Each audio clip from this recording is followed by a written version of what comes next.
سر یہ بتائیے کہ حالات آپ کے سامنے ہیں، امت مسلمہ کے اور پاکستان کے بھی، کیا کریں؟ ٹیکنالوجی ایک بہت بڑا ہمارے پاس ہتھیار ہے اگر ہم یوز کریں۔ پرابلم کہاں پیدا ہوئی؟ امت مسلمہ کو کہاں سے اپنی سمت کا، اپنے نئے سفر کا آغاز کرنا چاہیے؟ آغاز تو کرنا پڑے گا اور ضروری بھی ہے۔ تو تعلیم اور آج کے حالات اس کو کیسے دیکھتے ہیں کہ مسٹیک کہاں ہوئی اور آج ہمیں کیا کرنا چاہیے؟ جی دیکھیں ضیاء صاحب، جو مسلمانوں میں جس چیز کی کمی ہے نا، وہ دو ہیں۔ ایک امت بننے کے لیے، ایک قوم بننے کے لیے ایمان کی دولت بھی چاہیے، اور اس کے ساتھ ساتھ پھر جو دنیاوی وسائل ہیں وہ بھی چاہیے۔ اب جب مسلمان قوم پر زوال آیا تو ان دونوں چیزوں سے محروم ہوئی۔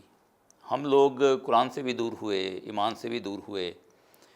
ایک جو ملت وحدہ کا جو تصور تھا وہ بھی ہم سے کھو گیا، اور اس کے ساتھ ساتھ ہم اکانومی میں پیچھے چلے گئے، ٹیکنالوجی میں پیچھے چلے گئے۔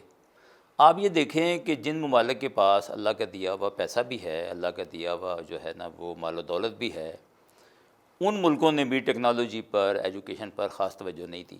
صحیح اور بات۔ جب ان میدانوں میں پیچھے رہیں گے اور دنیا کی دوسری قومیں آگے بڑھ جائیں گی، اور آپس میں پھر آپ کی نااتفاقی ہوگی ایمان کی کمزوری کی وجہ سے، تو ظاہر ہے پھر جو ہو رہا ہے جو بہت برا ہو رہا ہے، لیکن اب آپ کے ہاتھ میں نہیں ہے، اب یہ آپ کے دشمن کے ہاتھ میں ہے کہ وہ طاقتور ہے، وہ آپ کے ساتھ کیا سلوک کرتا ہے۔